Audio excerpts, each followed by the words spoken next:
Come on, start.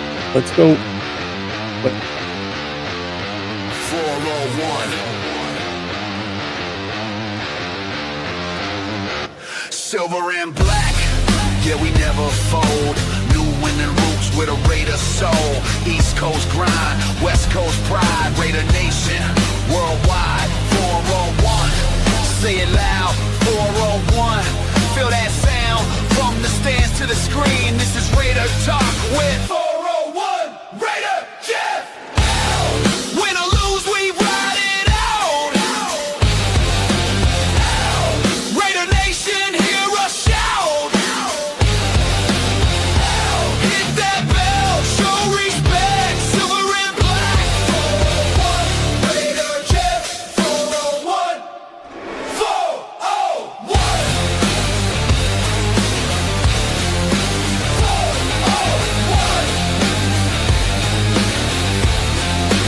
401.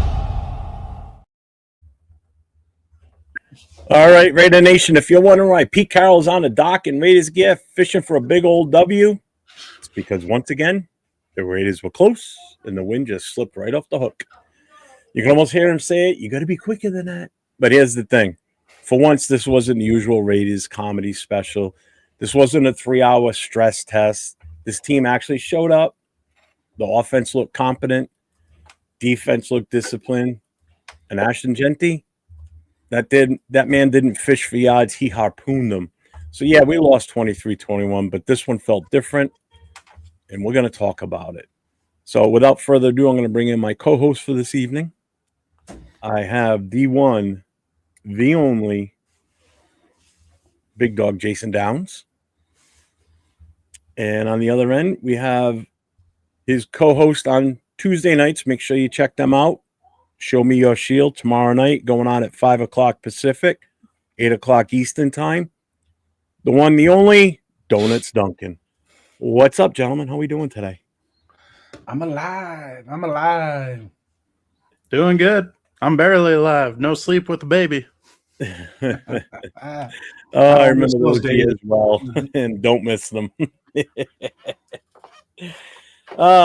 So we almost pulled it off. That close. Take that pick 6 away from Gino. We win that game. So in Gino fashion, he cost us the game. I'll blame him for that one. Take that away, and we got that game on the road in Houston. It's Gino's fault. Yeah. I mean, we know who showed up and showed up big yesterday, and we've been waiting for this game from him. You know, yeah, he showed promise earlier in the season. He had a good game, but yesterday, dude, he blew it out of the water yesterday. You know, were you expecting that game from him, Jason? Yeah, at the beginning of the season, I was. Well, I mean, seriously, going into yesterday's game with who we were playing against, I mean, did anybody see this coming? No. Our team showed up after last week. Good night. I was on earlier today with Leo and Raquel doing the Puro podcast this morning, and I said to Leo, I said, you at least got to see a good game. I said, I don't know what happened to the team from the time they walked off the field in Philly to when they showed up yesterday in Houston, but those were two totally different teams. I mean, the one in Philly was just dead from the moment they walked on the field. Yesterday, they were alive from the get-go. Yeah, we had that hiccup, you know, with the interception for the pick 6. And usually it's something like that just kills our mood for the game, and then we can never get out of it. The fact that we pulled back after that, I mean, that says a lot about the players on this team, right? Don't you think? Mm-hmm. Oh, yeah. They showed up. They made a game. I mean, they finally gave us what we've been asking for all season, which was a competitive game. And with how the season's turned out, they got that loss, so we're still in that contention for the first overall pick. Yeah. It comes down to next week's toilet bowl game between us and the Giants. Now, I will say, after our appearance yesterday, They got me nervous. We're going to pull off 2 wins. Are you feeling that, Jason, too? No. Well, Raider. The only one that next week's game is the only one that's got me nervous winning that game. And now obviously the Chiefs are second high tit, so that throws another wrench into that one. And then I'm starting to think the NFL schedule is like pre-programmed this shit to screw us. You know how the NFL doesn't? They don't want us to have the number 1 pick. They never have. So not only that, we screw it up when we do have the number 1 pick, so it don't matter anyways. But yeah. Jason, you want to do the chat? Yeah, let's roll with the chat, my friend. Jack, I am not going to say the rest of your name because Starfest. It's called a Jack Off Fest. What's up, Jack? You never caught that, huh? Hey, Donuts Duncan's in the house. Thanks for coming in, Donut. Let's see. Robert Pena, my guy. Welcome, Marcus Banks. Marcus Banks, congratulations. Thank you guys on the work you guys did yesterday on the Chiefs for us. Much appreciated, man. That was good stuff. And I myself am a believer in Cam Ward. I believe in Cam Ward. I think what you saw this year is just growing. And by this time next year, he's going to be in the upper echelon. As talented as he is and as hard as he works, yeah, don't second guess that kid. He's going to be good. Chico State 14. You guys fired up for the Niners game? No. Why would I be fired up for a Niners game? Good Lord. Money Chuck. Shout out to you, brother. Good takes as always. Welcome in. Big game now. He's showing his worth. Donuts, congrats on the child. It's a beautiful event, brother. Yes, it is. Thank you. Yeah, being a dad is an awesome thing. Yeah. Daniel Barris, welcome, man. Cheers to you, brother. Welcome in. Happy Monday to you as well. Let's see. We got 14 other people with their eyes on us. If you're there, man, subscribe, chat, get in here. I know there's people in that are watching that could bring us some topics and some content. Right? Let's debate, let's discuss, let's have fun, let's enjoy this moment as Raider fans. I just dropped the link for both your channels on for YouTube. So yeah, in the and chat, get over to both channels. You got Jason First Downs or Jason Downs. Make sure you hit that subscribe, hit the notifications, give them the thumbs up. They're both streaming on their channels. And then get over to Donuts Duncan, do the same thing, hit the thumbs up, hit the subscribe, hit the notification so you don't miss their show on Tuesday nights because it's going to be a good one. Be a bro, share the show. We're going to grow this. We're going to grow this 401 Raider Jeff Productions. It's going to be wild in the next year. And he sits there and snickers. Going back to what you were saying about blaming Geno Smith, what I've been saying for weeks is he's our tank commander. We need him. Oh, yeah. Well, he started off good yesterday. Like, yeah, he's gonna do Geno things. That's fine. He can start off good. He's that tank commander. He's gonna lose us that game. Yeah. I got 10 more seconds of chat acknowledgement. Guerrero, thanks for coming in, man. My campaign manager, as always. Cool Kev. OG's in here. Love you, brother, man. Keep it coming. Let's see. Cool Kev, Guerrero. No, I think we're caught up on the chat, Skipper. Go ahead and take the ship. Ride it. Alrighty. Well, with all that being said, so final score 23-21, Texans over the Raiders. Road game, hostile environment. I don't know. You would have thought it would have been a hostile environment based on Houston's defense being what it is or what it's been all season. I don't know what happened to them yesterday, but they definitely were not 100% there. Granted, they still had some good plays and they did some damage on their defense. My biggest thing was their offense. Our defense pretty much just kind of locked them down.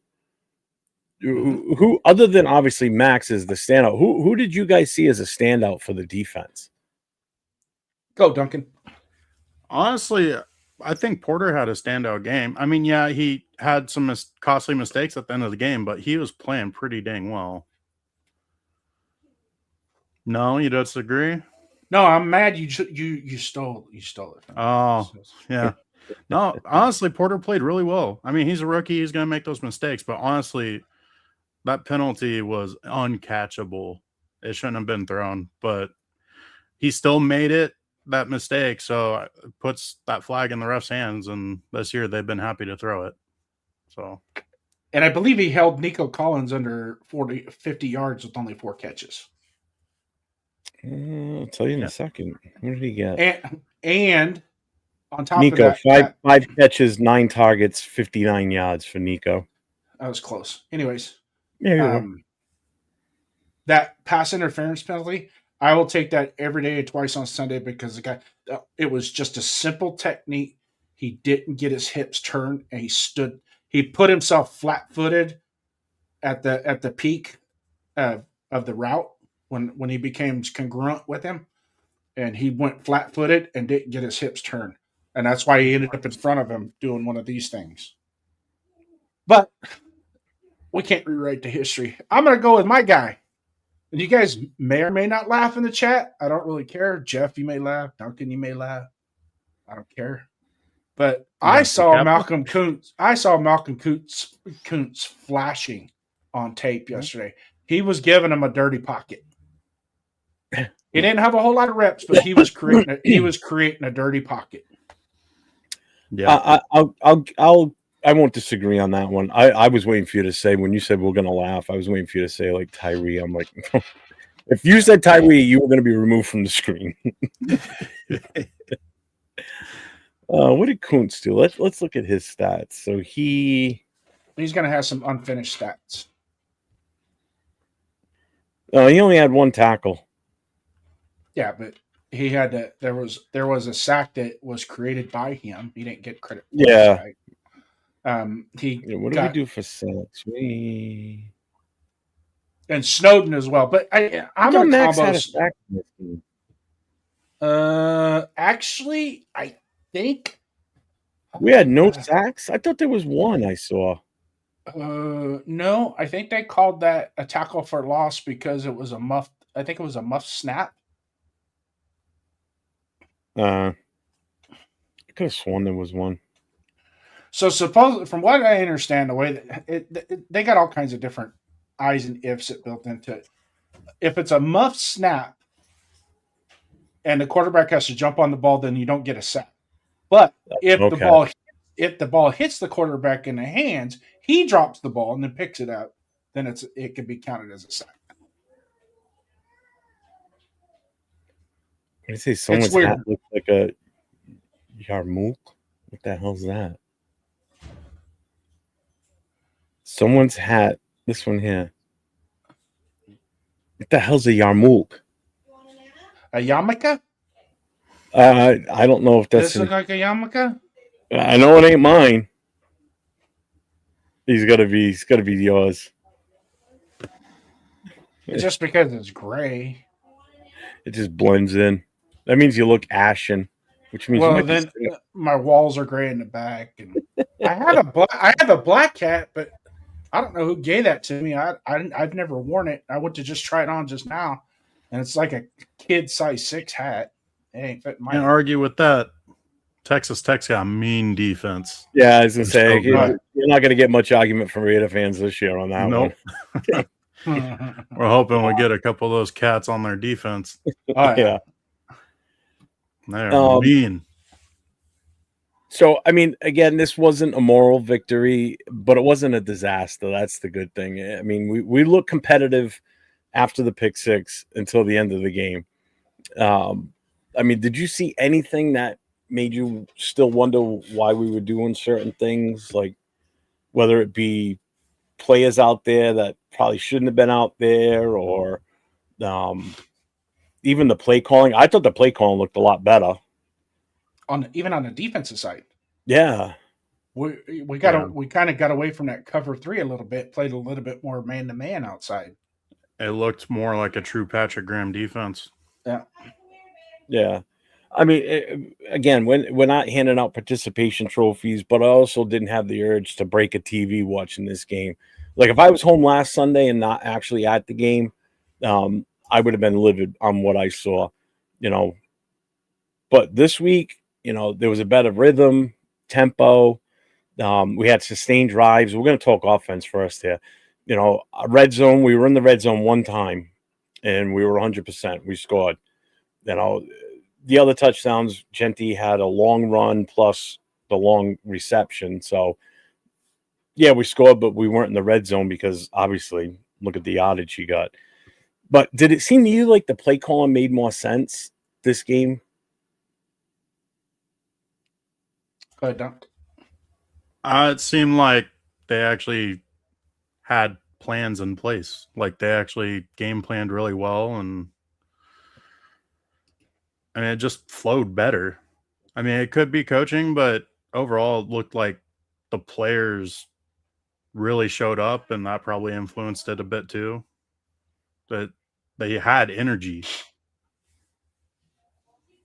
Yeah, and that's something we definitely didn't. I mean, in person, I didn't see it last week. That's why this week, when they came out the way they came out and started, I was like, I'm sitting at the Buffalo Wild Wings with my chapter, and I'm like,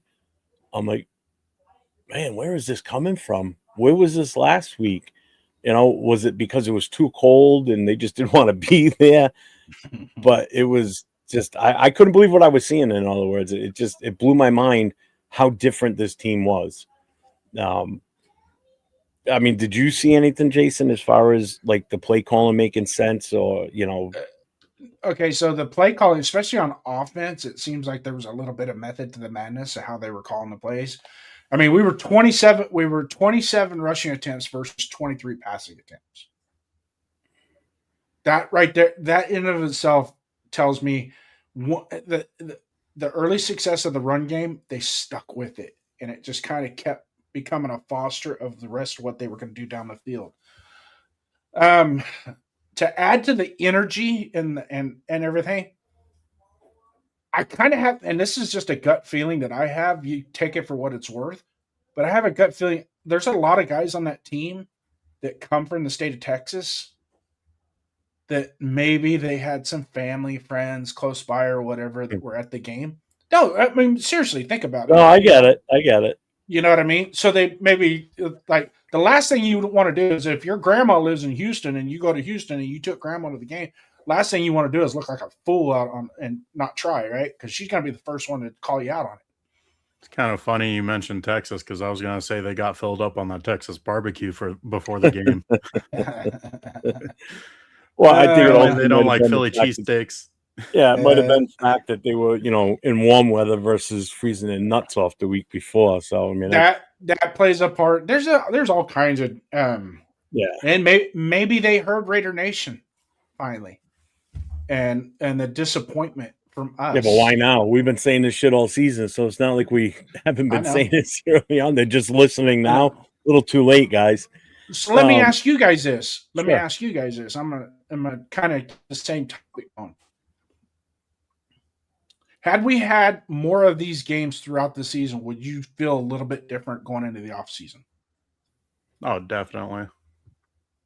Because how many games this season have we had where we weren't even competitive?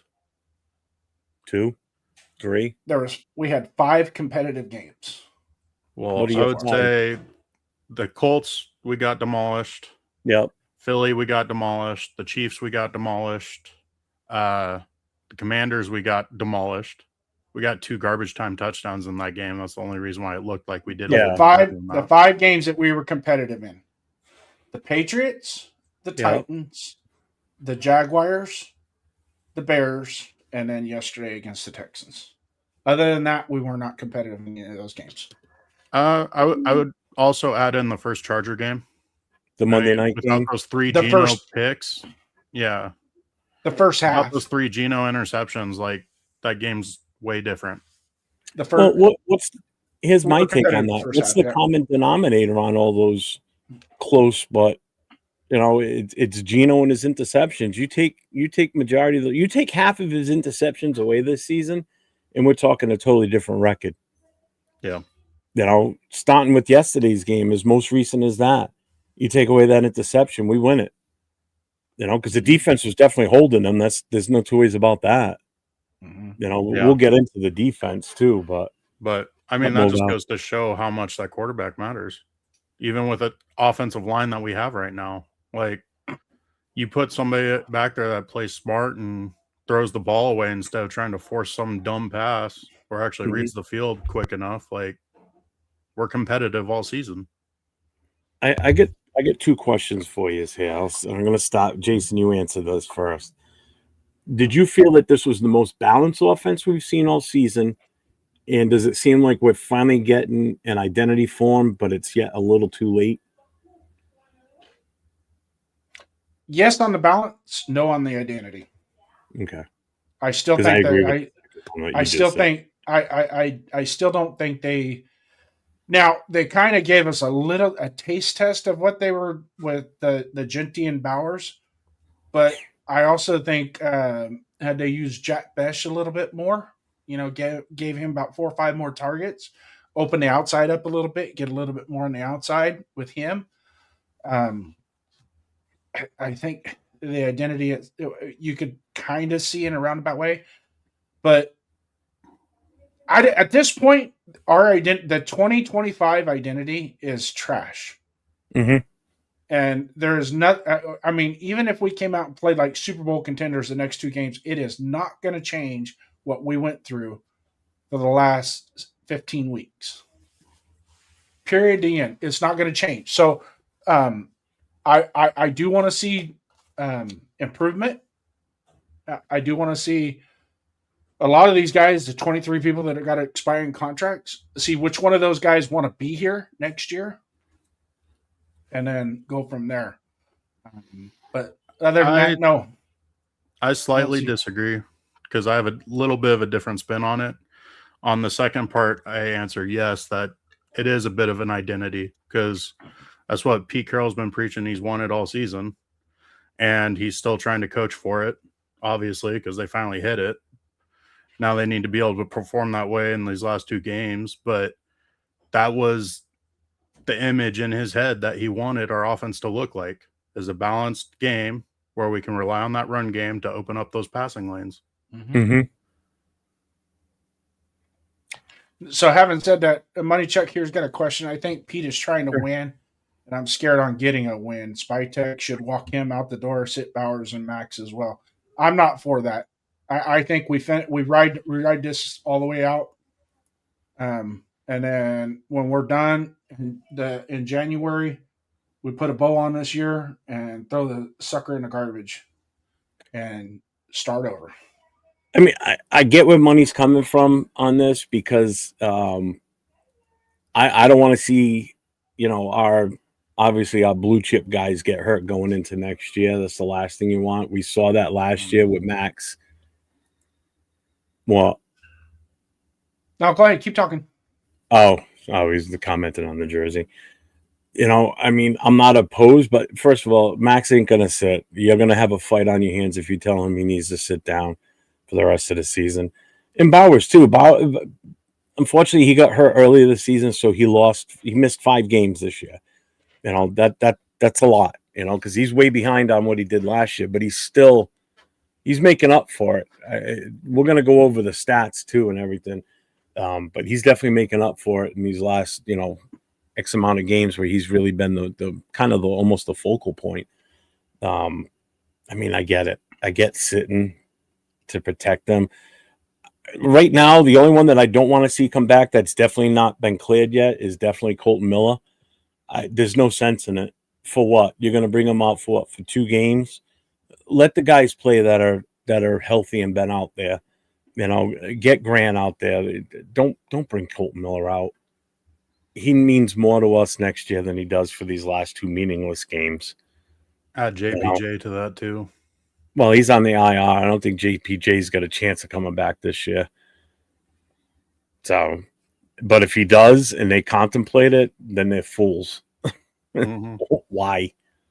Yeah. I don't know if you feel different, Duncan. Or did we put Colton Miller in the 21-day window because he is on the injury report? We did I 2 don't weeks know. ago or a week ago, something like that. Yeah. So He's there's been- probably intent to bring him back. At what Which is capacity, who stupid. knows?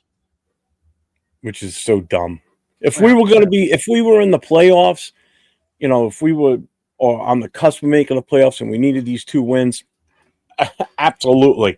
Right now, what are we winning? We're not winning anything. We're not going to the playoffs. Why are you going to chance it? He got injured. Don't take a chance of him re-injuring that right now, and then he misses time next year. We don't need that shit. But it doesn't hurt to only- bring him back so he can practice with us. No, well, he's been practicing. That's Yeah. fine. I don't have a problem with that, but I don't want him. I'd just make him a healthy scratch for the game. Yeah, yeah. The only thing I'll say is that Pete's coaching like he's gonna be here for his whole contract, which he has to. So he wants to play the guys that he's gonna have and get the team bonding and familiarity with each other, and keep rebuilding the locker room that doesn't know how to win. So I mean, I completely agree. You shouldn't bring back Miller because he needs to stay healthy, but it's just on Pete's side of it. That's how he sees it. And very seldomly does late season success carry over to the next year, especially what type of season we've had. If we've had a competitive season, let's say we had 6 or 7 wins, and then we rattle off 2 or 3 at the end, and we finish with, let's say we have 5 wins and we rattle off, and we've been competitive most of the games, right? And then we knock out the last 2. That right there is kind of that 1990. If you guys remember 1999, that's kind of what happened then that set us up for 2000 to start to make that run. Well, because you would have something to build on, And again, it would have been a positive end versus what we went through last year. So last year, 4 wins. If we pulled off 6+ wins this season, I don't think Raider Nation would be as pissed off right now. Because your expectations shouldn't have been high. You shouldn't have been. I mean, a lot of people would think, we're going to the playoffs this year with Pete Carroll here. A lot of it thought, well, because we got Jeanty, but you fail to realize that we didn't do shit to fix the O-line. And then the coaching on the O-line has just been atrocious. It's not necessarily the talent, because you're talking, it was mostly the same 5 guys from last year that were slated to be the starters this year, and they still couldn't even get it done. It's got to be the coaching. How do you regress that bad? It's coaching. Mm-hmm. It just boggles my mind how we see it, but yet they're not. I don't know what they're seeing. I really don't. I don't get what they're seeing. Doesn't make sense. Oh, I think some of that's in the locker room too, because I mean, like, look at Pratt. We brought him in and then get rid of him right away, and he's balling out in Indianapolis. Like, something weird's going on. It's like I think the players are there and they want to buy in, but they can't because the results have been so terrible. Yeah. Do you think maybe they're trying to reach individual accolades and not so much the team putting it together as a team? I'm sorry. Individual accolades? No. I got the San Fran Colts game on right now. Old man Rivers, 44 years old, just threw a 20-yard touchdown pass to Alec Pierce.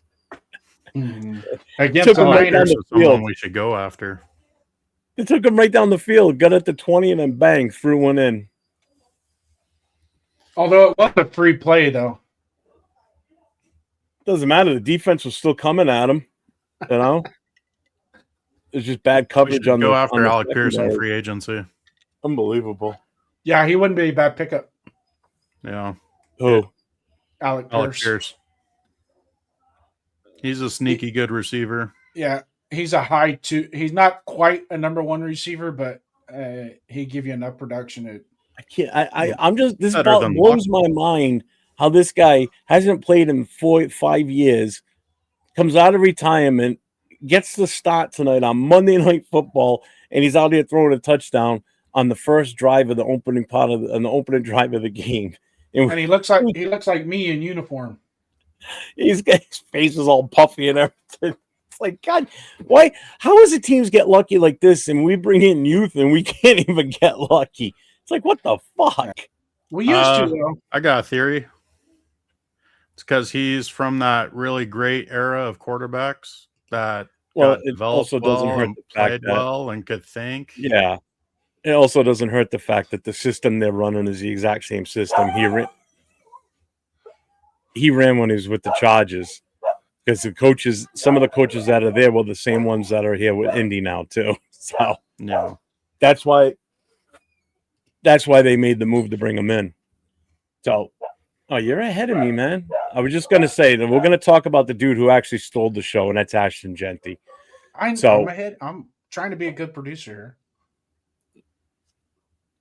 So for Jeanty, he had 24 attempts, 128 yards, 1 TD, and then he had 1 reception for 60 yards, and it was for a touchdown. So he had the timer's on. I hate these stupid timers. I'll take care. Go ahead. Keep going. He had a hell of a game. There's no two ways about it. I mean, he was hitting the holes. He was making the right cuts. He took the blinders off is what it seemed like. You guys see me? Do you feel different about that? It seemed like he was finally finding the holes and making the moves. Well, I think the O-line played better too. There was actually holes there. I don't know how the hell Kappa became a decent center when he couldn't even play guard, but I got to give him props. Like, even though the O-line hasn't been the greatest, Kappa has been the best center we've had all year, which isn't saying much, but like he looks decent. Mm-hmm. And Rodgers, he's coming into his own. Mm-hmm. I'm liking this kid. I'm. Where was this guy earlier this season? What? Why wasn't he getting time earlier? He was terrible in preseason. He couldn't block anybody in preseason. They are literally running right past him. Like, he's the one guy where I truly think he got developed really well, not playing. And I mean, part of it's on him because he did a great job getting himself ready. But that's the one area where I'll give props to coaching because he needed it because he was terrible in preseason. But I'm going to give him props, not just the coaching, but I'm going to give him props because he took the extra time to work on the deficiencies that he had to get to where he's at. He put a lot of extra. That kid's been working his ass off before, during, and after practice to get, better. And when you have a rookie, especially a 3rd-round pick like that, that's, going to have some question marks, and him to do that, it says a lot about his character and what he wants to be. Yeah, definitely. Plus, also, I love his attitude because that game that Meredith got hurt where Rodgers thought he was going to suit up and go into guard, like, he got pissed that he did not go in. He was so mad that they shuffled around Putnam and Kappa instead of letting him go in. And I'd be pissed too. Yeah. Oh, that probably was the greatest thing to happen to him because that definitely lit a fire under his ass because he's been playing some really good football. Well, because they talked about it the whole week prior that, he's going to start. He's going to be on the starting line this week. And then, boom, he's a healthy scratch. It's like they got him as inactive. I'm like, what the? They've been pushing this whole week. They've been saying it in press conferences. He's going to get time to play. He's going to get a chance to shine and play this weekend. And then they scratch him. That week that happened, I think it was Wednesday, there was reports where he had an absolutely atrocious practice. And with how Pete coaches, that was the determining factor. Because Pete really reviews. Jason, the way you're sitting right now, you ever watch Tom the Mime on Facebook? With that white light on your face, you look like a mime there for a second. It's totally white face. Is that supposed to be funny? But sticking with Jeanty, it seemed like he had the vision, he had patience. He finished runs. He wasn't dancing. It's like he saw the hole and he fired through it. And you're right, the offensive line definitely blocked better. I mean, I know I'm not a big fan of the PFF grades, But did anybody happen to notice what they gave Parham as a No. PFF grade for this game? PFF loves Parham. Oh God. What did he get? It's ridiculous. Did I put it as a banner? Oh, I didn't. I thought I did. He had a 90.1 PFF rating from Sunday. PFF loves Well, Parham. Where I in get the paid a lot of hell- money to go to the Jets with the owner that likes to go off of Madden ratings. yeah. Might be looking at those 90.1. PFF What- ratings. I can't wait till 8:05 does his breakdown tomorrow night on the film because I'm dying to see that. Well, you're going to watch one of that 52-yard run. He got onto the second level and on that run and made a killer block that what allowed that to happen. So is that what gave him the 90.1? Well, I mean, come on. But hey, since we were talking about Caleb Rogers and we want to talk the PFF grades, Caleb Rogers had a 90.1 pass blocking grade with 0 pressures and 27 attempts. That's pretty freaking good, especially against the Houston Texans defense. I am shocked at how well I thought for sure these guys were going to feast on our offensive line based on how they've been playing all season. And yeah, they sacked us twice, but Technically, it was 3. yeah. But it's like, where did this offensive line come from all of a sudden where they were protecting Geno? He was having time to throw. This was one of his better passing games this season. He threw for was it over 300 or was he just under? Oh, no, it was 200. It was 300 total yards we did. So it's like, where was this line been all season for the most part? It actually made Jeanty look like a featured running back, like we'd expecting from him. Between the passing game and the running game. Granted, there was only one pass, but it mattered big time. He juked and jived his way out of there and bang, 60 yards gone. Yeah. But the 22 carries for 70 yards was the biggest difference. And that's just it. We got him the ball. He got the chance to carry the rock and really make something of it. Yep. I mean, this is what we've been waiting for. We didn't abandon the run fat early, which was perfect because it just opened up the offense. This is the offense that we've been hoping to see consistently every week, but we haven't been. I think last week, he had 10 touches in last week's game running it. That's compared to this week. I mean, come on. So to be fair, last week's game we only had 75 yards or something like that. Yeah, total. Yeah. Well, I'm going to bring this up. This just goes to show you how much Jeanty's done this season. So right now he is at 828 yards. So with that being said, he needs to average 86 yards a game for the last 2 games to hit that 1,000-yard mark. So he's right there. If he hits that 1,000-yard mark, I'll be happy with it. Will he get that against these 2 teams? I don't know. I hope he does. I mean, the Giants' defenses, they're not slouches, and neither is the Chiefs. But it all depends on how many plays the Chiefs put out there. Do they go the route of sitting guys because they got nothing to play for? They're already on their 3rd-string quarterback, possibly. So do they start sitting guys? Does Jeanty get that record? Not the record, but does he hit 1,000? What do you guys think? You think he makes it? I definitely think it's possible. Mm-hmm. I mean, as long as the O-line plays somewhat similar to this last game, I definitely think it's possible. If you look at his stats for the year, the one number that kind of shocked me a little bit that I didn't realize he had as many as he has, the 50 catches. I didn't realize he had 50 receptions until I looked at it today. I thought it was a lot less than that. But he's got 65 where is it?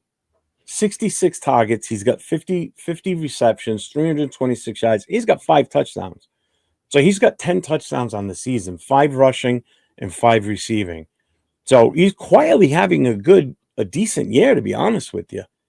You know, if you look at this in a fantasy standpoint, he's actually definitely a number 2 or possibly a number 3 running back right now. That he's going to have his good games and he's going to have his bad games. You know, this week, anybody that sat him and was in their playoffs, they're probably kicking themselves because that could have won it for them. You know, that's a definite because he had a hell of a game. Those are some serious points he just put up yesterday, fantasy wise. You know, so Well, Money Chuck's right. I mean, yeah, give Jeanty the carries. He's Yeah, one of those guys that needs the mini carries because he's going to be able to break 2 or 3 of them that can change the game. yeah. I mean, this is definitely the guy that we were hoping we were getting when we drafted at number 6. At least that's the guy I was hoping for. What we saw yesterday. You know, Yeah. you saw that he had the vision. The line was finally on point and opening holes for him. So it's nice to see that with the proper line blocking the way they're supposed to for the future, we see what we're going to get from this kid.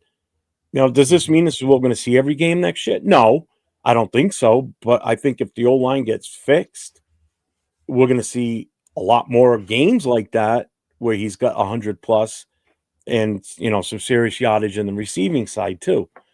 So this gives me hope for him next year, provided the offensive line gets fixed.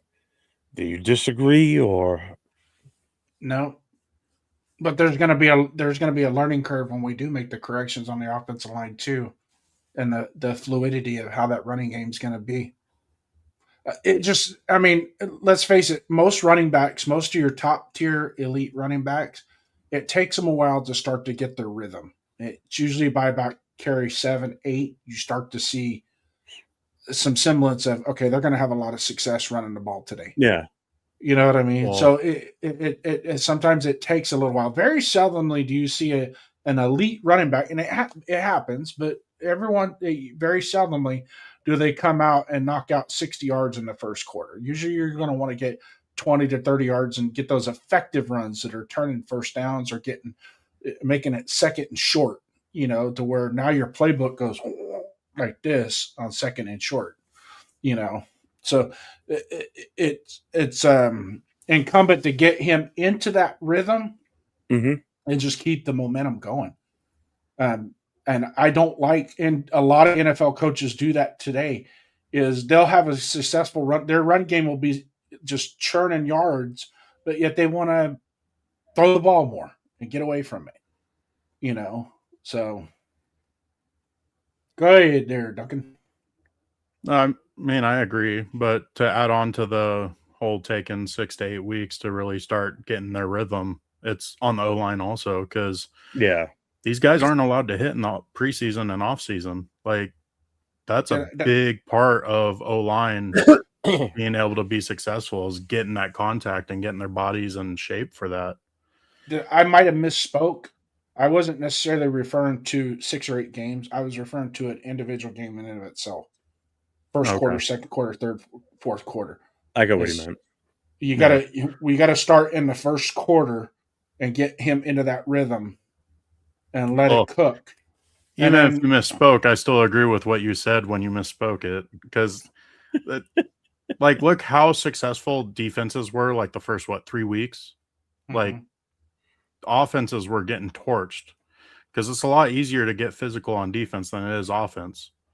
Especially at that O-line position, because those guys are so big that they really need to get worn in and ready for that contact. And having so little reps and practice in the preseason and off season really hurts them.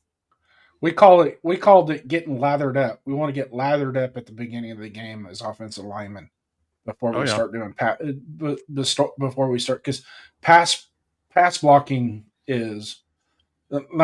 I'll just quite honestly, after a while, it just gets boring. Run blocking is where, you know, you're lining those 2 bolts on your face mask up on somebody's chest plate and getting after them. Yeah. Somebody asked me a couple of weeks ago about that. Would you rather pass block or run block? personally, I'd rather run block. It's more fun, and I feel as though I have more control over how the game goes too. Yeah. Besides pass blocking, you're already going back on your heels, figuratively. You're taking a defensive stance, whereas when you're run blocking, you're firing off that ball, and it's beef versus beef, man. You're just smashing into somebody, and with the hope that you're moving him enough so you're running back and squeeze by you, whether on your left or your right side. Some of my favorite games when I still played semi-pro was in one of the games that I still remember to this day. I run it back at over 200 yards, and he kept running up the left side between me and my left guard, and same thing off the right side between the right guard and myself. And he was scrambling, man. He was having like 30, 40-yard runs. When you're standing as the offensive line and you block and you make that hole and you watch him just blow right by you out of the corner of your eye, and then you see him take off, and the players disperse from where you are. You're not going to chase him; you'll never catch him. And you just watch him run the rest of the way. It's like, God damn, that was beautiful. And then you're off the field and you're relaxing already. So it's like, those are great. You're not out there busting your ass the whole game.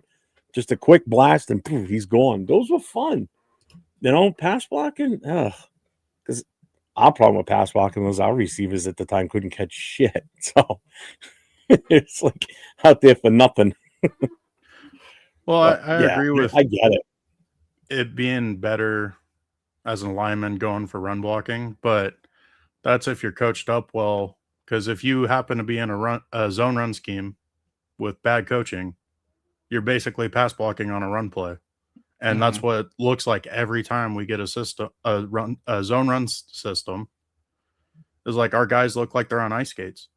Yeah. Zone run, you have to know your assignments and each and every play. And your assignments change. They will change mid-play. Your assignments will. Yeah. If you don't know, I got to come off of this block to get to that block.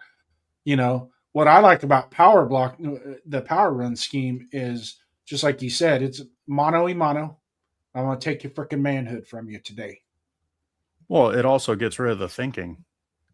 You just go. And us linemen are pretty dumb. It's not that, but if you're thinking mid-play, you slow down. I don't know about you, but our coaches used to call us all you meathead and blah blah. Oh God, blah. Yeah. Now you call a kid that, they're like, Ma, he called me a name. Shut up. Get back out there. At linebacker, you. Is that Cheeto? No. I wonder who it is. Quick question. When you look at the data for the past 7 years, not just this year, is it time for NFL to go back to natural grass for more give and cushion for helmets? Your thoughts on that? Yeah, I think so.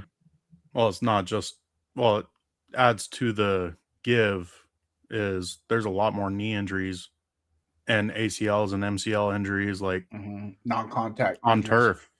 Yeah. But they're cutting the way they cut this grass now versus the way it used to be. I know when I was working at Manteca High School, their football field, their natural grass field was cut tighter than an artificial surface. It was that, and it was fast.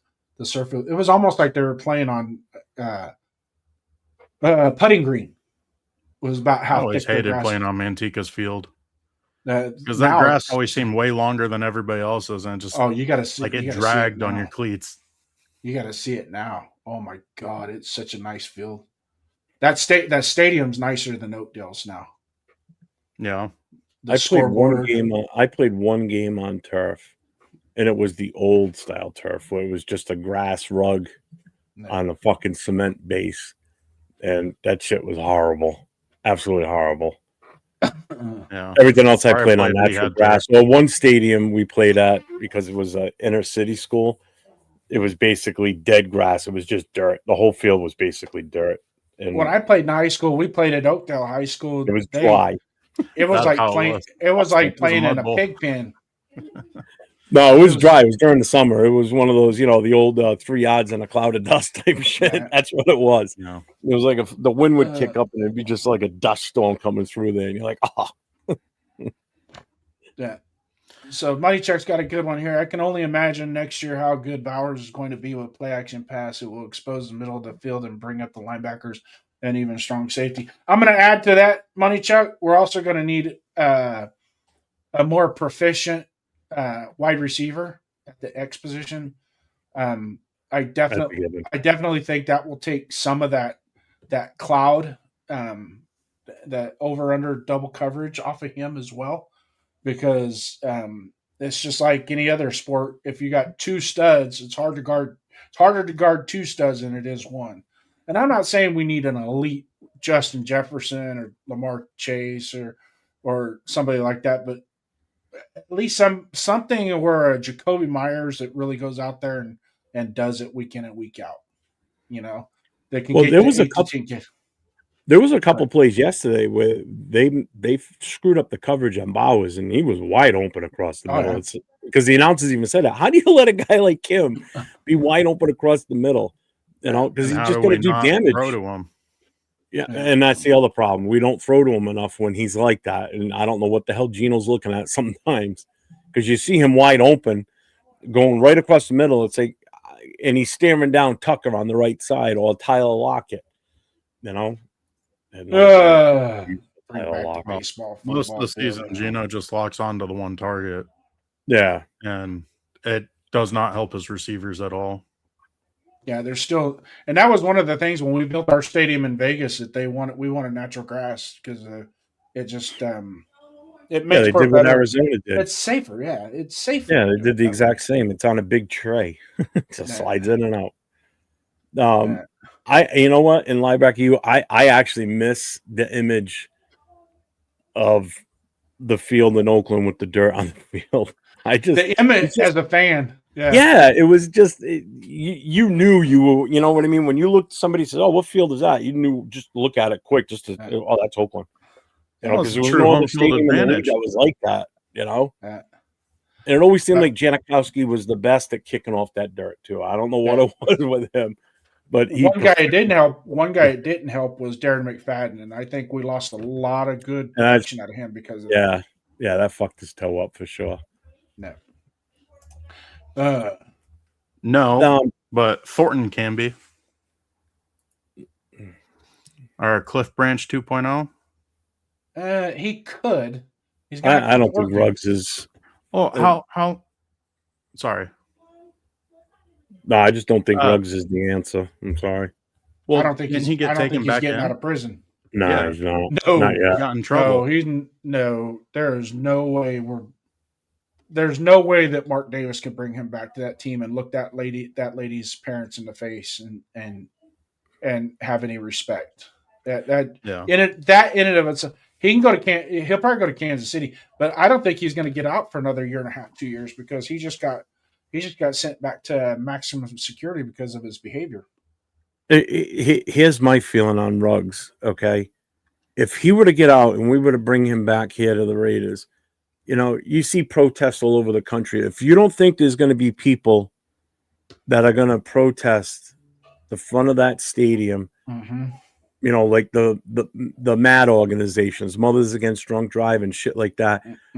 That's not the publicity we need. Nope. Especially in a city like Vegas, that's the last thing we need. The team's not good as it is. The last thing we need is negative publicity like that. And next thing you know, you're all over the news. It's just too much. If he went to another team, probably wouldn't be that big of a deal, But if he comes back to the team in the city where all that happened, that's a tough sell to the fans. I think a lot of fans wouldn't even want to entertain that thought. It sucks. It really does. The whole situation, and it was all preventable. That's the worst part. NFL and the teams arrange cars and drivers for these players. All they got to do is make a simple phone call. And you go get the car the next day. So that was all avoidable, and it's sad. It really is. And in hindsight too, the kid really wasn't that bad of a kid. his character rating coming out of college was really, really good. Just one bad mistake. Just one bad mistake, man. He just thought he can handle it, and sorry you couldn't, But just to put that to rest, Duncan, go ahead if you want to put your input on it. Well, I was brought up the comment because I wanted to focus more on the Cliff Branch 2.0 part because I really think Thornton could be. I mean, he's had a rough season. He's a rookie, but the guy really doesn't have that many football snaps, both in college and in pros. So he's got the talent and the tools and the size. Like, he's got all the necessary tools. Uh-huh. He just got to put it together and learn how to play receiver at the NFL level. Yeah. And Cliff Branch, his 2 first seasons were pretty rough himself. Oh, God, it was bad. Especially his rookie season. His rookie season, I think, was worse than Thornton's. Yeah. Yeah. So, completely different eras, though. I mean, because in the Cliff Branch era, his speed was so much more dominant over the cornerbacks. Now your cornerbacks are running about the same speed as what the receivers are. So there's not a whole lot of breakaway if it's mano-a-mano. Because Cliff could just run a 9 route and just blow by you. And most cornerbacks back then, they were like 4'6", 4'7", 40 guys. And this guy would just truck them right on by him. Wasn't even fair. Thornton's issue also is he does have the speed, but he doesn't have the agility. So he's going to have to make a lot of contested catches because corners know how to stick to fast receivers nowadays. Yeah. You know what he needs? He needs to learn how to use his body. You know what he needs? He needs his man body. He's still got his little kid. He's got his little kid body. Yeah, muscle mass. He might lose a 10th of a second on his 40. That's okay. But he needs to get those hands. Need to get stronger. His hand-eye coordination. He needs to go play. He needs to go with somebody that can throw a tennis ball real hard and play catch with just a tennis ball. With your bare. I just think he needs more time.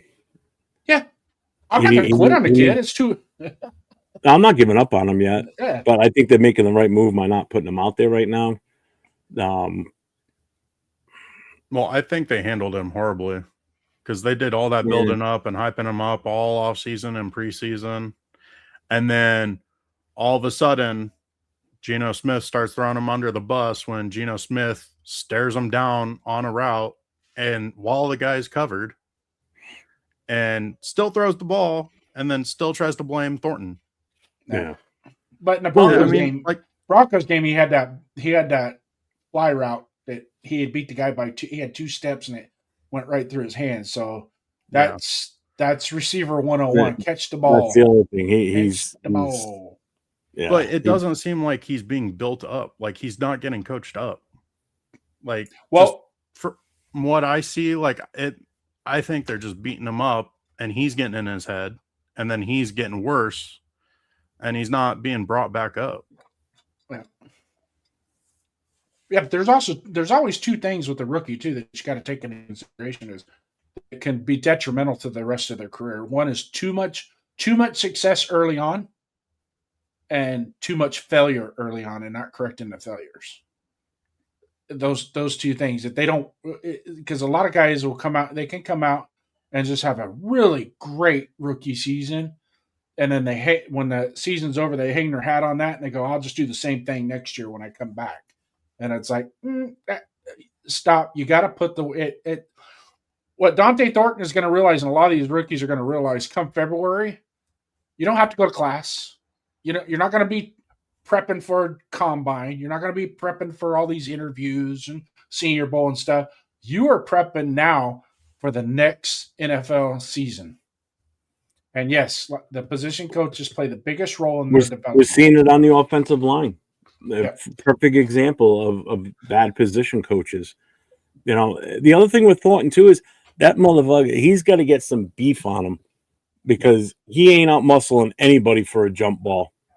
He'll out jump people, I'm sure, but he ain't going to be able to hold the ball away from somebody, or if a DB catches it, he's not going to be able to rip it away. DK Metcalf, yeah, he will, because the guy's a monster. Yeah. Stronger wide receivers, yes. Thornton, dude, that guy's built like a goddamn stick figure. There's no meat on his bones. Have you ever seen what his legs look like? His shins down to his ankle. I mean, they're like that. They're like that thick. It's like, dude, it's just bone with a little bit of flesh on it. There's probably one vein running down. If I could give him any hints, he should probably get a hold of DeAndre Hopkins and go tutor with DeAndre Hopkins in the offseason. God, he's got nothing, man. That's a guy that hang around with the offensive linemen for a while. Eat what they eat. And work out when they work out. Yeah. Good God, we'll show you how to eat, bitch. Yeah, he needs to bulk up for sure. Yeah. I'm excited, hopefully, that he can turn into something, but he also hasn't shown a lot of separation either. He doesn't show that he can separate from a DB, Pierce just caught another touchdown. And by the way, McCaffrey's got a touchdown there, Duncan. Dang it. That's okay. As long as he stops. Bench him. What's up, Bobo Raider? Welcome in. What's up, Bobo? Linebacker is come on now. Devontae Smith plays with those chicken legs. What? Yeah, but it's not Devonta so much Smith the legs is quick. It's the upper body strength. Yeah. And like you said, with the small, he's got to work on his hands, man, being able to catch the ball. Stand in front of a jug machine and just keep catching balls until your hands bleed. Yeah. And at Tennessee, they only gave him 3 routes to run. So there was no comebacks, there was no curls, there was no slants, there was no drag routes. There was he had more routes in Oregon, but he also went to Tennessee and he barely saw the field.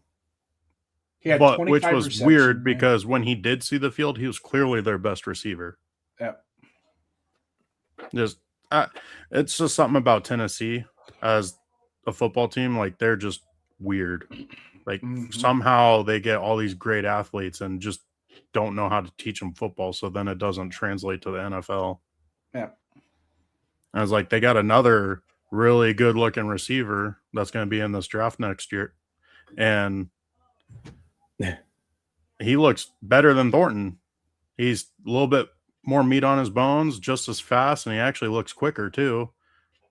I wouldn't trust the guy because he's from that team. Well, let's I want to roll into the team stats here real quick. So I got another image to pull up. Shut the chat off for a minute. So if somebody told me or showed me the stat sheet but didn't show me the score, and I look at these team stats, I'd be like, oh, we won this game. We had to have, based on just look at what Jeanty did alone. It's like we had to either won it or be so close. I mean, you look at the combined team stats here, right? So we had 315 total yards to their 270. Passing yards, we were at 170 versus 187. These are like the total yardage. This is, minus the negatives and everything. But first downs, we had 12, they had 16. We had 7 punts. We still had 7 punts in this game, which is still a lot. They had 5. Penalties, again, another killer for us. 9 penalties for 85 yards. That's a lot. That's a lot of yards, and that's a lot of penalties. They were disciplined. They only had 4 penalties, and it was only for 25 yards. We only had 1 turnover the entire game, and that was Gino's pick 6. But time of possession, 28 minutes, 31 minutes. So we're pretty tight, That's the stat, right, in and of itself, that leads me to believe that there was some semblance of coaching and effort that went into this game. Yep.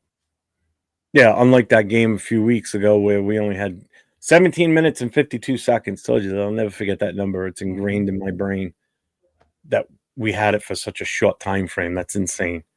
You're you're almost like Rain Man with stats sometimes. And then even total tackles, 28, 27. That's one thing I did notice. We were out there hitting on defense. We're going to get into defense now real quick. But we were out there hitting. We were making an impact out there on defense. you know. So it was, again, you look at these stats and you're like, we probably got this one, right? I mean, technically, we had that 100% efficiency in the red zone. We only got there once, but they were 0, I think it was. I think theirs was all, where is it? Oh, no, they were 50%. They were 1 out of 2. So our defense had a decent game yesterday. You know, and the defense kind of shined for the most part. You know, we'll give credit where credit's due. They did the job. You know, we limited those explosive plays that were always known for giving up. You know, the tackling was better. The pressure on the quarterback, which was evident in, you know, how their passing game went. You know, even when it didn't show on the stat sheet, we still showed that we were getting back there. Max had that one tackle for a loss. It's like as soon as the running back had the ball, Max was already on him. Now, he just timed that rush perfect and just blew right in there. I thought for sure they were going to catch him for jumping off sides, but they didn't. And then when they showed the replay, I'm like, no, he just timed that right. You know, the defense definitely kept us in this game. There's no two ways about it. I mean, what's your overall feeling on what you saw with the defense compared to what you've seen so far this year? Duncan? Oh, they definitely had a more complete game, and they played the whole game, because we've had games like this before where defense through 3 quarters looks pretty solid, and then they just fourth quarter fall off. Difference for the defense was they weren't on the field the whole game, so they were able to play aggressive throughout it, and that was the biggest factor for them. And then, like Jason brought up earlier, like Kuntz actually affecting the game a bit, even though it doesn't show up on the stats. He was noticeable. So having constant pressure in that backfield, that's going to take some pressure off those DBs. He was disruptive. Let's put it that way. He was definitely disruptive. Yeah. And you're right. It didn't show in the stat sheet. He only showed 1 tackle. Yeah. But sometimes the stats don't show the whole story. And they had plenty of targets against Porter, and he held up pretty well other than the penalties, but still argue at least one of them shouldn't have been. But refs are. I know why that ref threw that flag, and because if you watch it, it obviously looks like it's an uncatchable ball, right? Yeah. Right. Okay. Well, from where the ref was, he can't tell if it's an uncatchable ball while the violation's occurring right in front of him. So he's seeing that, and by the time he's already made the decision to throw the flag, and then you go, all right, that ball was 10 yards farther. The penalty's already occurred. So it's almost a coulda, shoulda, woulda. In real time, that's a penalty. But after you see, you go. Yeah, but refs are allowed to come together on a penalty, and that specific penalty, I believe that's more than one ref's call. So he could have saw the penalty, and then another ref's supposed to come in and say, no, that ball was nowhere near catchable. Yeah, but to determine whether or not it was catchable, that play in and of it, that's different. I mean, I don't think he would have been able to catch the ball, catch up to it, and catch it. But if you take the egregiousness of the foul in conjunction with the ball where the ball landed, could he have caught it? I don't know. I don't think so. And then, especially because, like, I was listening to the Raiders broadcast on the radio during the game too. Kirk Morrison was flipping over that one. Oh yeah. You could hear it in his voice. He was jumping up and down saying, there's no way in heck that should be a penalty. Like, and then like he was actually screaming, no, before the flag was thrown. Yeah. Well, he's like, okay, he threw that flag, but they should come together and have a conference. Like, okay, they came together. They're going to take the flag back. And he's like, sometimes. No. And it's just like getting higher pitched. Yeah. But I mean, even Pete Carroll mentioned it in his press conference about that penalty. He's like, they happen. Like, nah. Like, it's not that big of a deal, especially because we're trying to get that first overall pick. I mean, ultimately, it did help us get closer to that, but Had still that think game knocked us out of the playoffs, so it would be a different story today, wouldn't it? Oh God, yeah. yeah. It would be. That press conference would be lethal. And I myself would be in the same category as because let's face it, do you have to call that penalty? Because just like you said, the refs come together and they discuss it.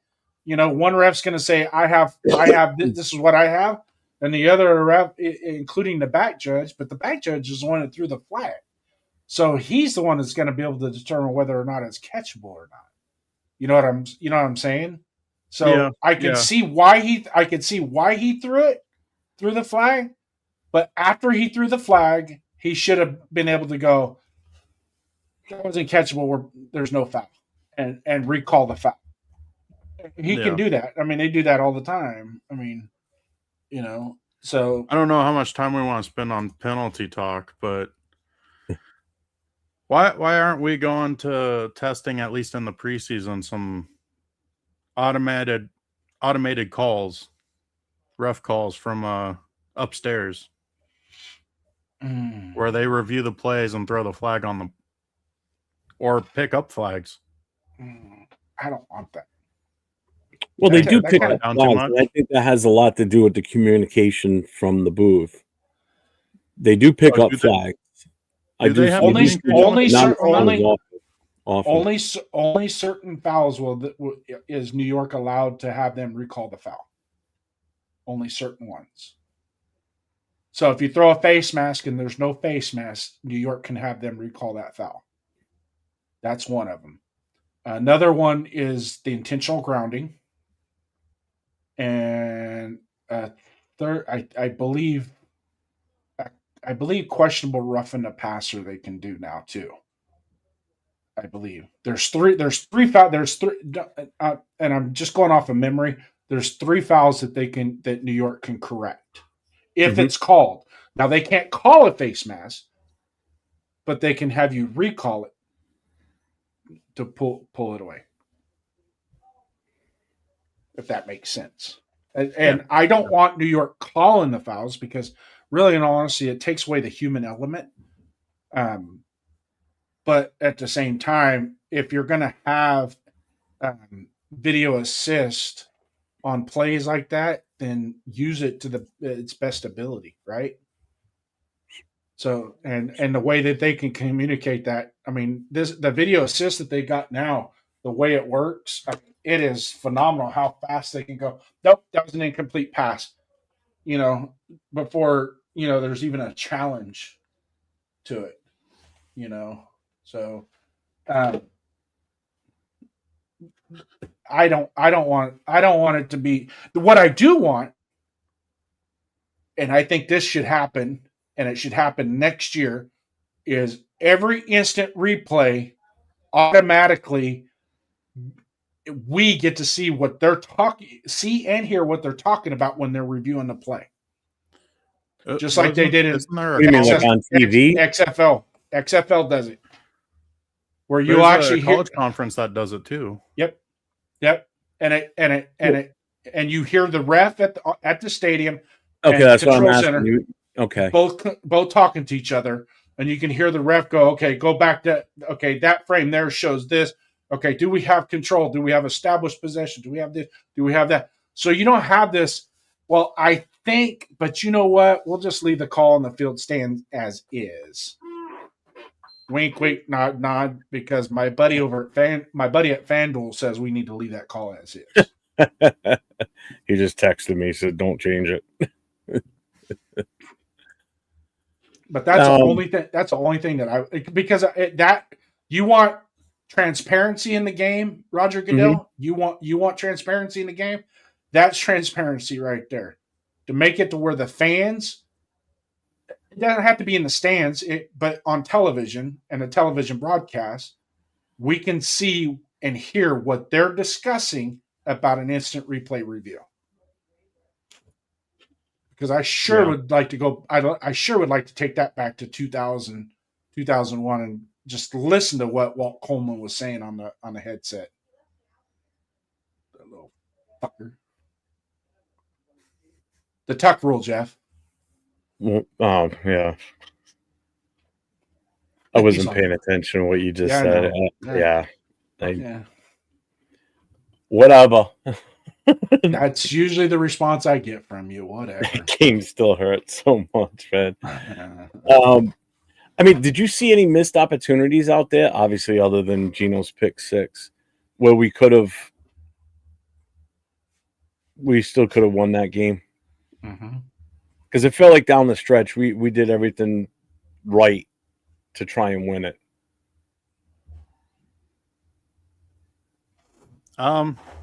With the talent of our team and how the coaching's been, not really. Because I think that was the best our team could play. It's just really, it's got to be eliminate the mistakes, clean up the game, and that's how we are able to win. But like you said, other than the interception, not really. And Porter play a little bit cleaner so he doesn't get that penalty. I mean, that the one thing that. Sorry about that. No, you're good.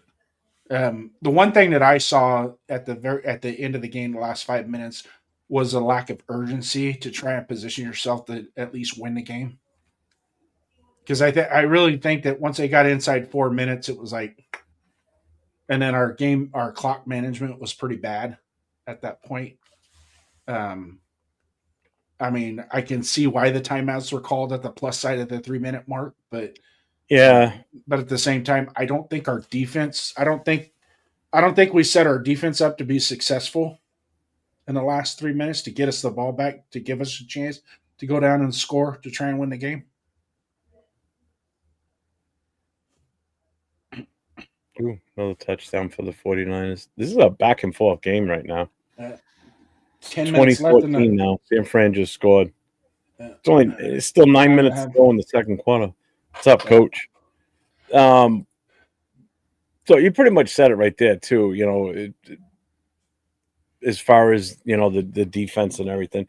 But let me ask you this: Do you think this is a blueprint that we can take forward in these last 2 games to have some sort of cohesiveness, or do you think we're going to possibly be back to where we were and this was just a fluke game? Even though we didn't win, we still looked promising. We're going to say that. Yeah. Well, that's one of the things I'm not going to get too excited about yesterday, is because until you do it consecutively, game after game after game, then it's not really something to, because let's face it, how did we feel after the Patriots game? On cloud 9. Yeah.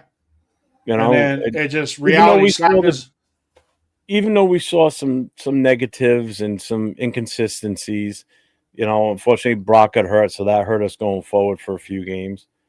I mean, you had some content creators coming on and using the words of, we've got our quarterback, or we got our future guy, we're good, Gino's awesome, we're going to have a great year.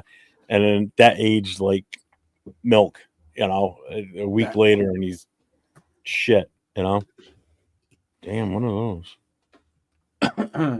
Yeah, Coach. Santa Claus got a plate of cookies. I 100% agree with donuts, coffee with that. Doing it now is a little bit too late in the season. But at the same time, if you want to take that game as an example and compartmentalize it to say, is that what we're looking for? That sense of urgency at the end of the game also has to be there. You know what I mean? Even if the execution is shit, at least a sense of urgency to get off the field, get your offense the ball, and at least see what the offense can do. Now, granted, I'm like the rest of you guys. I'm glad they didn't, because I think at this point, winning is only going to hurt us more than losing. So, yeah. I guess the one positive out of this is even what Jeanty did in the game. It wasn't during garbage time, because the game was still on the line. His touchdown put us into the position of being only down by a couple of points with us still, we were still in it at that point. We still had a legit shot to win. This wasn't like we were already down by 21 points and their defense is playing soft, and he had a great game from start to finish, basically. So that's one bright spot you definitely got to take away from this. This wasn't garbage time touchdowns like it was in the Washington game and some of the other games we played in. This was him showing his God-given talent as a running back and what we were hoping for from him, and which is what gives me confidence going into next year. If we fix a few things, this could be an offense that could turn it around next year. Mhm. Again, it comes down to the coaching. Is Pete still here? Is Pete gone? I got a question. Who knows? Go ahead. It's kind of going off of linebacker U saying this was bad because it showed what we could have been all year. And we all agree coaching's been absolutely atrocious all season, especially for the offensive line. Why is it now with all of what we got 3 starters from the beginning of the year out not playing? And we're starting a rookie. We're starting the worst guard from last year at center. Like, all of a sudden they're playing better. And like, even in the games we got smoked, like the Eagles game, like you could see some stuff where they actually improved on. I'm almost wondering, is Brennan Carroll taking a step back and like Joe Philbin stepped up? Is like, maybe our play callers having a little bit more to say with the offensive line, like, which you should, because our O-line is looking better and actually looking competent this last game. Like, Rodgers being coached up all year because he was absolutely atrocious in preseason. Like, I'm just thinking maybe there is some coaching changes behind the scenes that we don't hear about, because if Brendan Carroll was truly coaching up that offensive line, like, he needs to be fired for the first half of the season. Oh, God, yeah, without a doubt. Because the whole JPJ fiasco, Glaze has taken a big step back. Miller was still playing well mostly, but like Parham looked horrible. Meredith didn't look like he belonged on the football field. And now 3 of those guys are hurt and they're playing better. Like, I don't know. Maybe I'm connecting dots that aren't there, but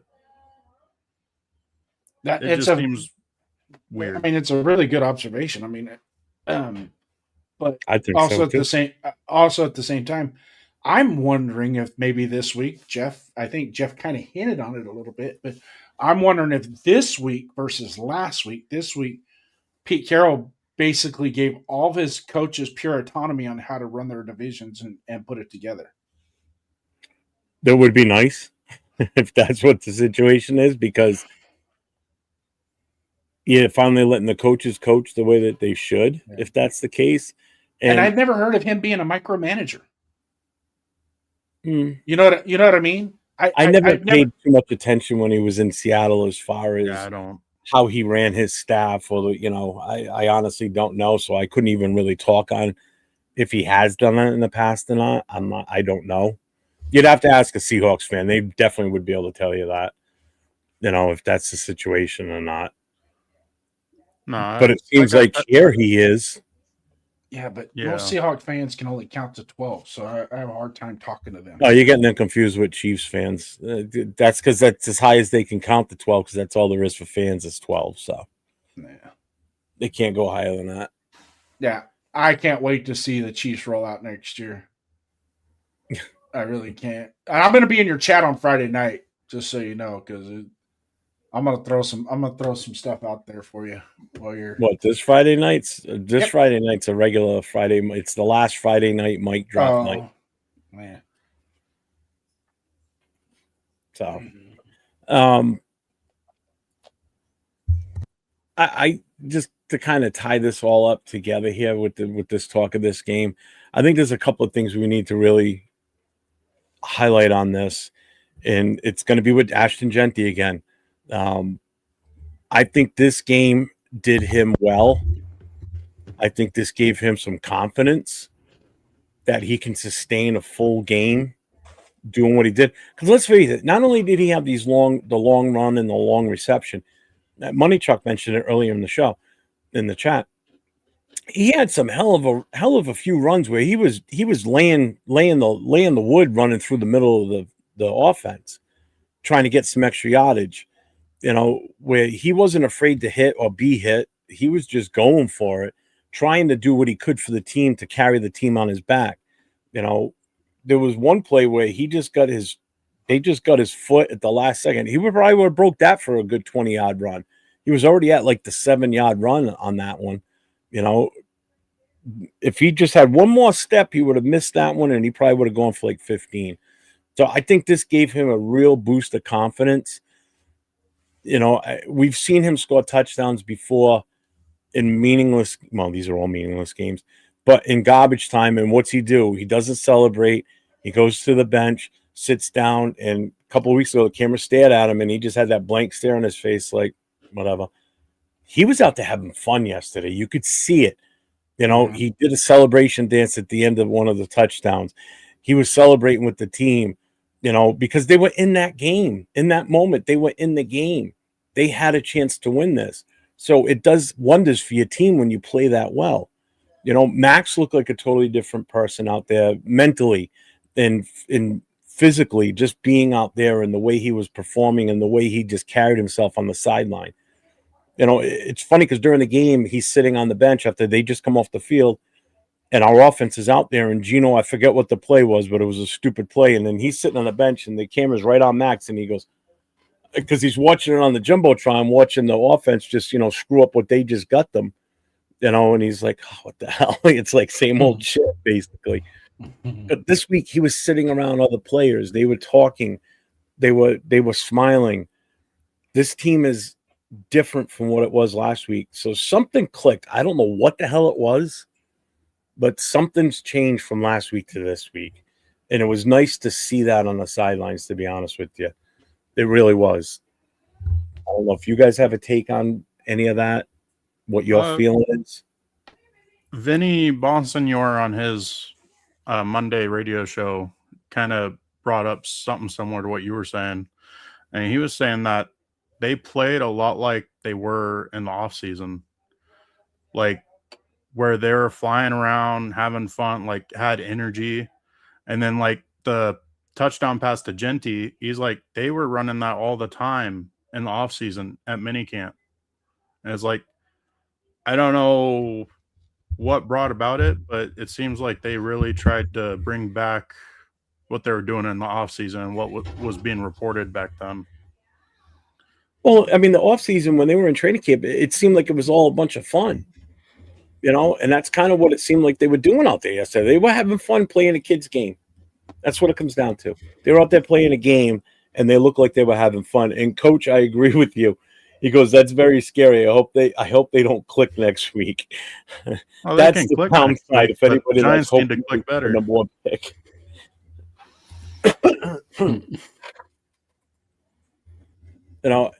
Anybody, I don't know if everybody knows this or not, but Ashton Jeanty is on YouTube. He was on live earlier. I don't know if he still is or not. But I went and I saved his link. So I'm going to post his link. So if you guys don't follow him yet, go and follow him. Because when he was on tonight, and I've seen him many times on lives, and it's usually just playing video games, he was actually sitting there talking to the fans in the chat, like acknowledging them as they were saying stuff in the chat. And that's a different take than what I've seen from him before. So I don't know, again, if he's still on that high from yesterday and how good of a game he had, even in a loss. That's still going to feel good. But he looked like a different kid today. And yeah, I'm calling him a kid. I mean, he's 22 years old. So yeah, he's a kid. It was just a different guy, different kid versus what I've seen him before, and it was awesome. But if you haven't followed him yet, go follow his YouTube. I just posted the link there. I mean, he's a super nice kid just from what I see on the YouTube, So yeah. All right, let's get in. I'm going to work through the chat just a little bit here, kind of give some acknowledgments. Linebacker, you, thank you so much. Great takes tonight, my friend. Yeah. Great takes. Coach Sippin' Jamba Juice, thanks for coming in, brother. We appreciate you. You always got great takes as well. You keep the show going, keep it moving. If you got friends out there, don't be a hoe. Share it. Share the show. That's all that we ask, man. Pig's Pig, welcome in, brother. It seems like I think I know what he's talking about here. I think for the most part, throughout the season, players were playing for themselves, because if you take the context of 23 expiring contracts on that team, right? 1-year contracts or expiring contracts. What are they mostly going to be doing? They're going to be playing for that next contract, right? So are they playing for the contract, or are they playing to get wins? Kind of makes sense if you add it together. You know what I mean? So that's going to set us up for failure. Now, I don't see Spy Tech doing a bunch of those 1-year contracts this next year. I can see some 2 and 3 ones coming up. Ashton Jeanty just give us a super chat here. Call me a kid to my face, fool. Thanks, Ashton Jeanty. I appreciate you. Thanks for the $2 super chat. When you're younger than my kids, I'm going to call you a kid. Yeah. That's just the way it is. More than double your age. You're a kid. Brandon Sipple 9497, one of our regulars in here. Thanks for coming in, brother. Jeff, I think you're giving us a little too much credit. Part of our success yesterday was Houston feeling like they could sleepwalk through the Raiders, and we responded. I'll buy some of that. Yeah, but you still got to give them credit for that. I mean, even if they were sleepwalking, we still came in and we laid the smack on them to start, where they finally woke up maybe a little bit, but we still hit them and hit them hard. You know, I mean, we were in that game from start to finish. You know, so and the best part is, like I said earlier, Gino throws a pick 6 on the first series. So right away, everybody in Raider Nation's like, "Ah, shit, here we go. This game's over. We never could get ourselves out of that hole in past games. We got out of that hole. We kept it tight all the way through. They score, we score. We score, they score. So back and forth all the way through, right down to the final few minutes, you know? So we didn't lose on the first play, which thank God, you know, the first series. In past games, that would have been the end of it right there. The team would have just folded. Ah, shit. Interception for a pick 6. We're done. Yeah. You know? Yeah. 401 Raider Jeff, thanks for coming in tonight, man. We really appreciate it. Thanks for the super chats. If you want to hook up with him, there's the link right there. Raiders first downs. There's a never mind. I'm giving out Ashton Jeanty's YouTube channel. Cool. Yeah, you dummy. I already told you I posted it. Well, I'm reading the chat. I'm reading the chat. I was given a job to read the chat. Hobo Raider. Yes, I agree with you. I think this game was just, it kind of gave us a little bit of what we felt in the Patriots game. A little bit.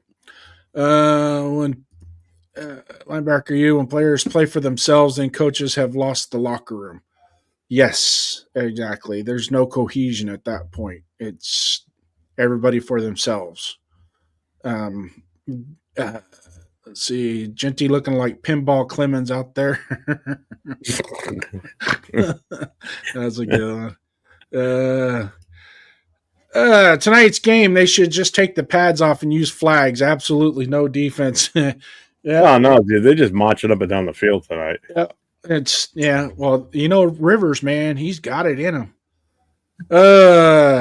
And 401 Raider Jeff gifted 10 memberships out to folks. So get those memberships up. So just in case sometime down the road we decide to do members only content, you will be one of them to join us for that exclusive content show.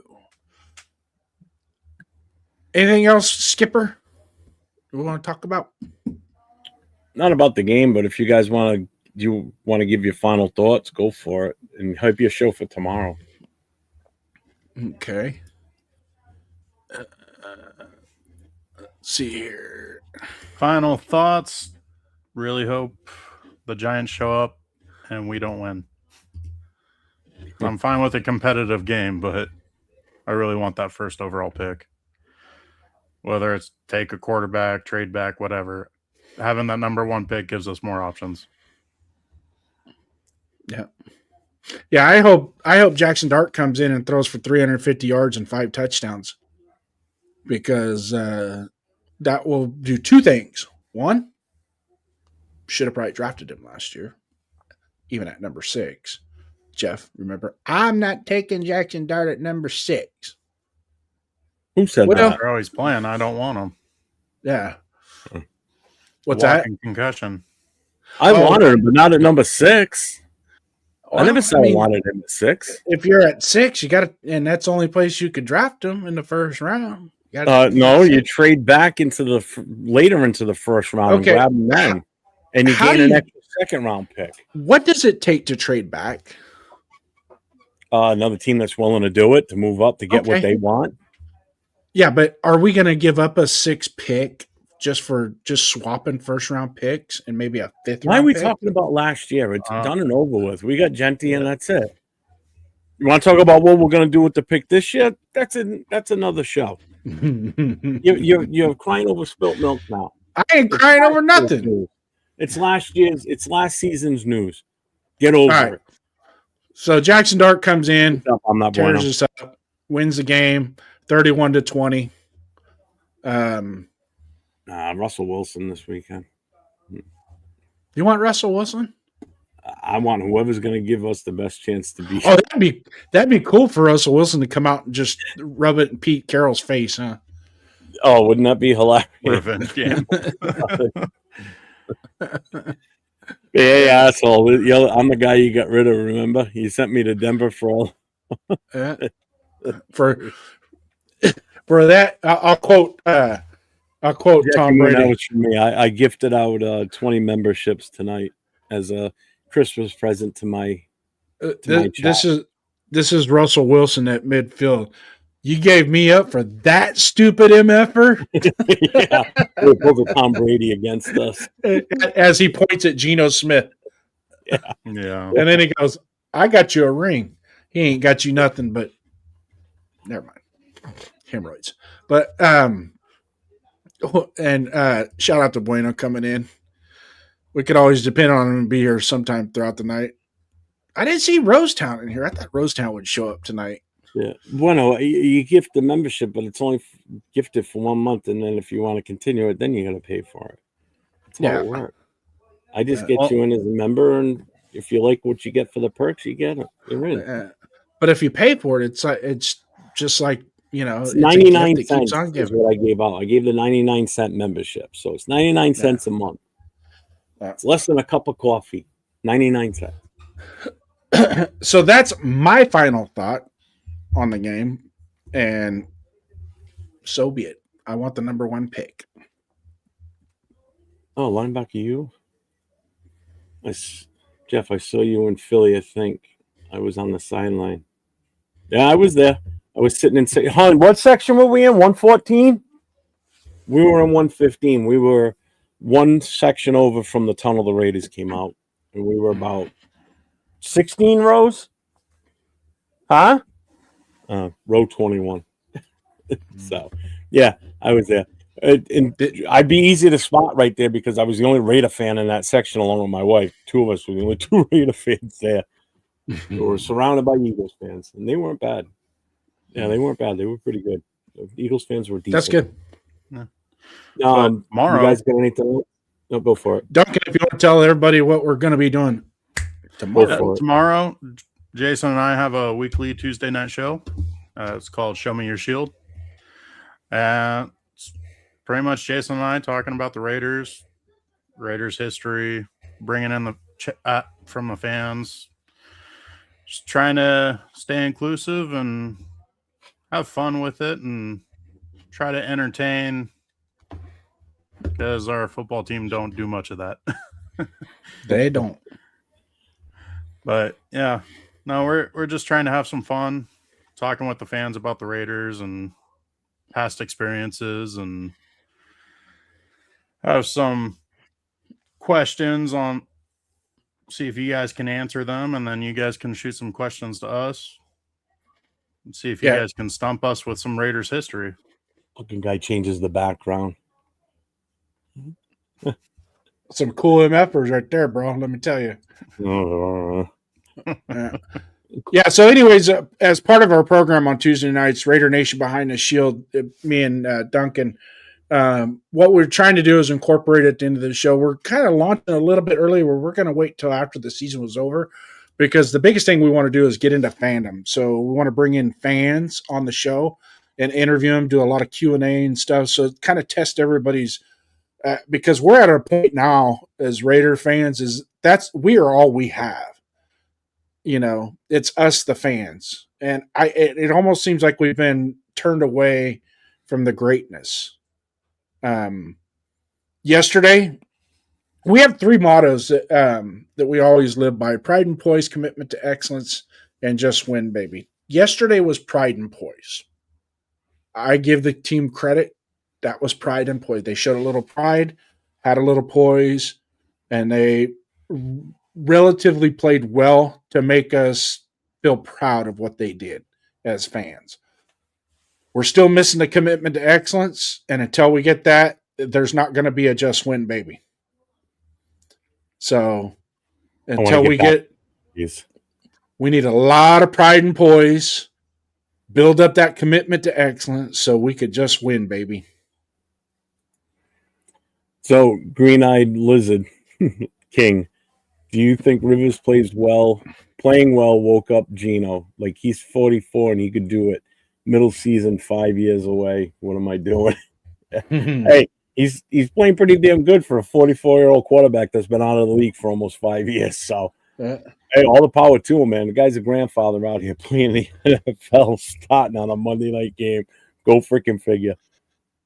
Hey, gives us old guys hope. Right, Jason? I have hope for you. Yeah, thanks. Well, you said give you old guys hope. I have hope for you. All right, whatever. Linebacker, you. Why were you on the sidelines? You were on the field? Let's see. So tomorrow, you guys good with what you had to promote? I'm sorry, I don't want to step over.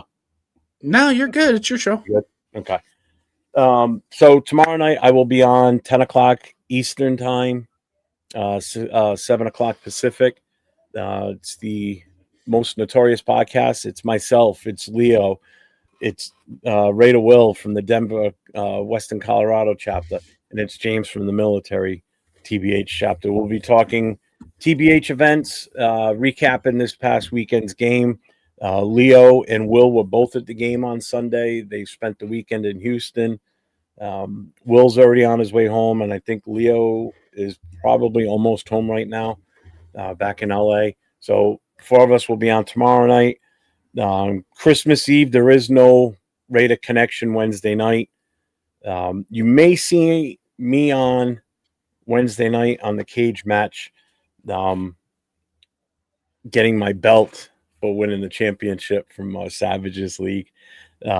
Friday night, they're gonna let you come on their show. Yeah, I've hosted this guest hosted this show before. Savage was out, and it was just me in Asylum. Christmas Day or Christmas night, there is no Raiders Coast to Coast, and Friday will be the last Friday night mic drop show with Chris for Raiders and myself. So pull up on Friday nights if you want to get on camera or just put your voice on here and not be on camera. That's fine. We usually drop the link about 30 minutes into the show, and we let anybody and everybody that wants to pull up. You don't have to necessarily be a Raiders fan, but that's the gist of that Friday night show. And on January 2nd, is going to be the actual true debut of my new show on Friday nights. It's going to be called No Huddle. It's no timeouts, no excuses. It's going to be a more inclusive NFL style show. It's not going to be strictly a Raider show. So if you're a fan of another team other than the Raiders, you're more than welcome. We'll talk about your team. If you want to get on camera, I will get you the link. You can come on. You want to talk about your team. If they're in the playoffs, if they missed the playoffs, whatever you want to talk about your team, the floor is yours to discuss it. The chat will be involved. So It's a whole new venue or venture that I'm going on Friday nights. So got a kick-ass intro too. So you'll have to wait and see it on that Friday night. Jason's already seen it, and so is Duncan. They got the exclusive earlier tonight. So It's all right. That's pretty awesome. thank you. Thank you, Duncan. Thank you, Jason. There. I got one. That's Took what me he's been waiting the for all whole day. show to get one. Good Lord. Oh, Paul, don't give me that crap. I've sent you the link I don't know how many times, and then you always got an excuse why you can't pull up at the last minute. So, That's because Raider Paul holds his phone upside down. He can't push the buttons right. yeah, and he makes all kinds of noises when he's on, too. He spits. Yeah. And, I'm like, I don't want to hear that crap. Shield Pit Friday night. What? Shield Pit Friday night? I don't know what that means. What? No, ours, me and Duncan's is Raider Nation Show Me Your Shield Tuesday night. Yeah. And then as the season, once we wrap up the season, kind of getting our feet wet, getting our show motivated, then we're going to push into fandom, and then we're going to do a lot of college preview, going into the draft, and that's when the debates are going to start happening. Because there's going to be some agreeing and there's going to be some disagreeing. Oh, Um, I mean, just He agree. already With me, disagrees. You're always right. Huh? What was it? If I disagree with you, I'm right? No, I said just always agree with me, then you can be right. Oh, wow.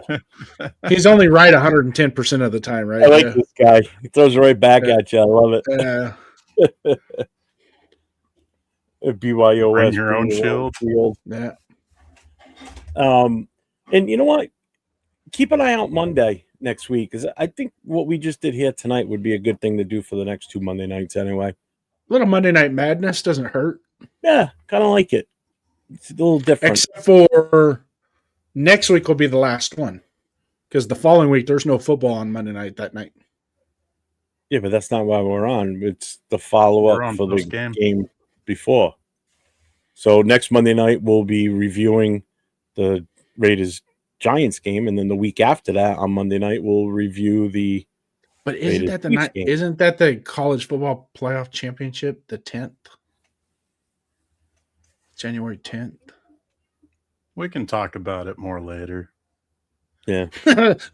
Look at your smile, Duncan, when you say that. We can talk about it more later. I kind of Yes, forgot we about that. can. Well, Skipper, I'm done for the night. Duncan, Yeah. how about you? Yeah. Time to go eat some dinner and not sleep again. Well, everybody, thank you for being here and tuning in tonight. Ashton Jeanty, thank you for the super chat. I appreciate that. And everybody that I gave memberships to tonight, enjoy them. And as I always say, stay safe. Go Raiders. Thank you, guys. Salute. 401. 401. Silver and black, yeah, we never fold. New winning roots with a Raider soul. East Coast grind, West Coast pride. Raider